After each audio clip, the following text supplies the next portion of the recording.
Welcome to the Immigrantinlaw channel. If you've moved to another country temporarily or permanently, you've almost certainly had to learn the local language. But let's be honest, a lot of people don't want to do it at all. You put it off, you feel frustrated, tired, guilty, and you still don't move forward. Why does this happen? Today, let's find out where the inner resistance to language comes from and how to overcome it, even if you are sure that it's not for me.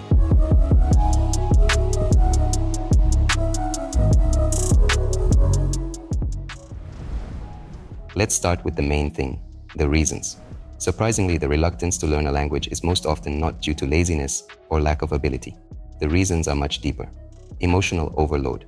Moving is always stressful. Even if you have carefully prepared, consciously chosen a country, and confidently made a decision, a change of environment remains a powerful emotional and cognitive challenge. You are faced with many unknown variables, a new system of laws and regulations, unfamiliar bureaucracy, unfamiliar rhythm of life, the need to deal with everyday issues in unstable conditions, from rent to banking.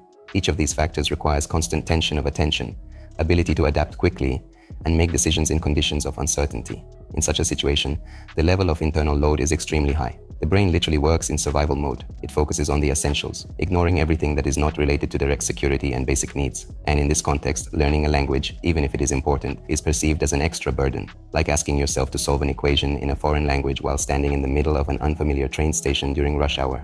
The result is a natural psychological resistance.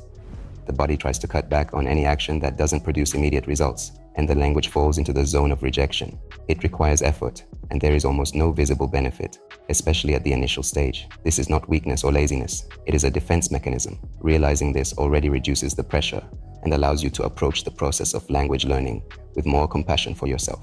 Fear of being wrong. As adults, many people have a persistent fear of looking insecure or ridiculous. This is especially characteristic of people with a high level of competence in their field, specialists, entrepreneurs, managers. You are used to being a person who is listened to, who clearly expresses his thoughts, acts accurately and confidently. But now imagine, you find yourself in an environment where you cannot express even a basic thought without a pause, word choice, or accent. You're not sure if you've said the right thing, if the intonation is appropriate, if you've confused the meaning of the words. Fear appears.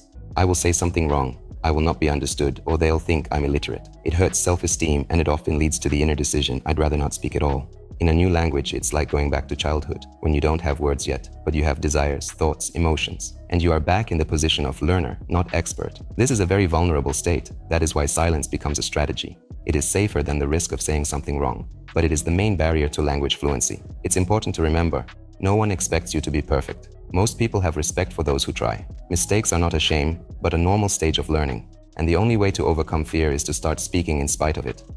Lack of urgency.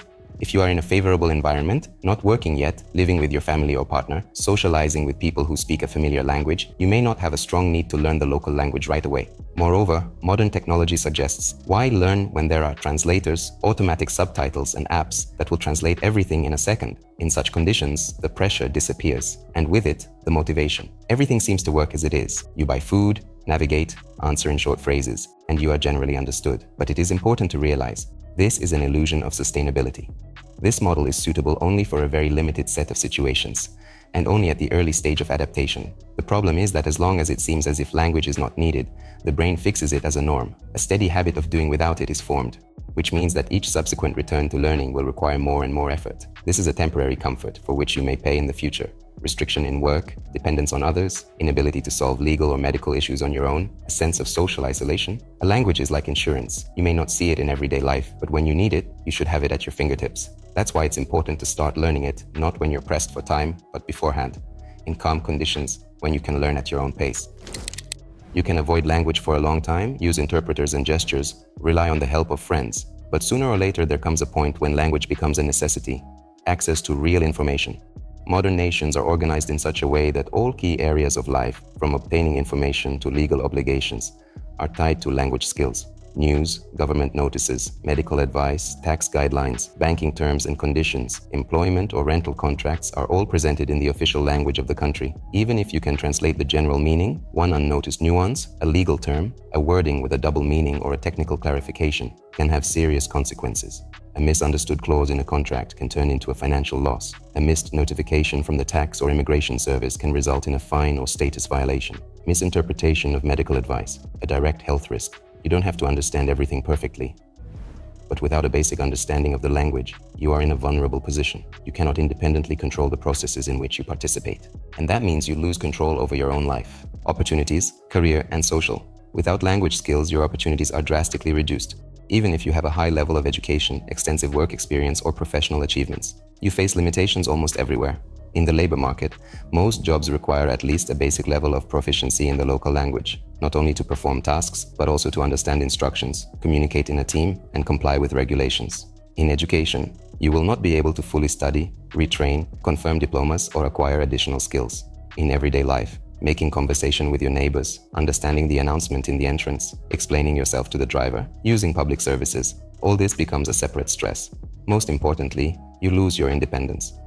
Even simple activities that once seemed routine become dependent on the help of others or interpreters. Making a doctor's appointment, filing paperwork, figuring out a utility bill. When you don't understand what's going on around you and can't express your needs, it creates constant tension. And the longer it goes on, the greater the feeling of helplessness and social isolation.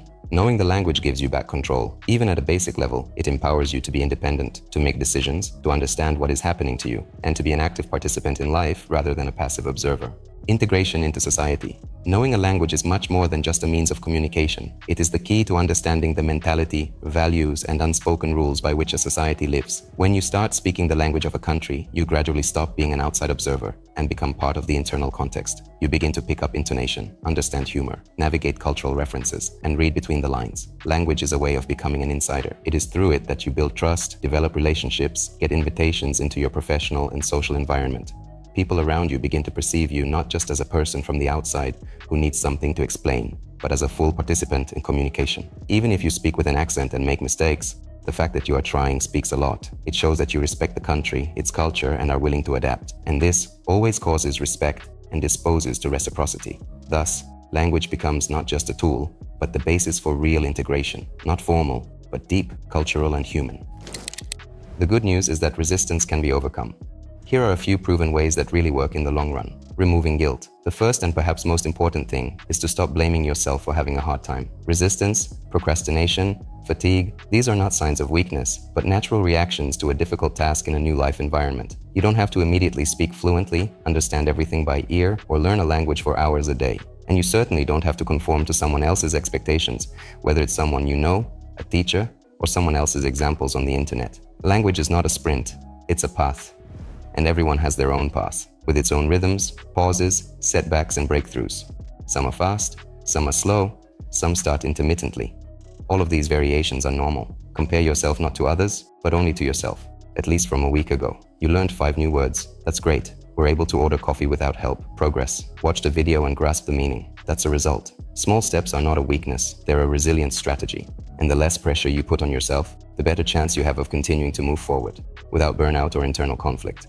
Incorporate language into your life. Learning a language does not necessarily require you to sit through textbooks or set aside separate hours to learn it. Moreover, for many people, this academic approach is repulsive. It is associated with compulsion, routine, school duties.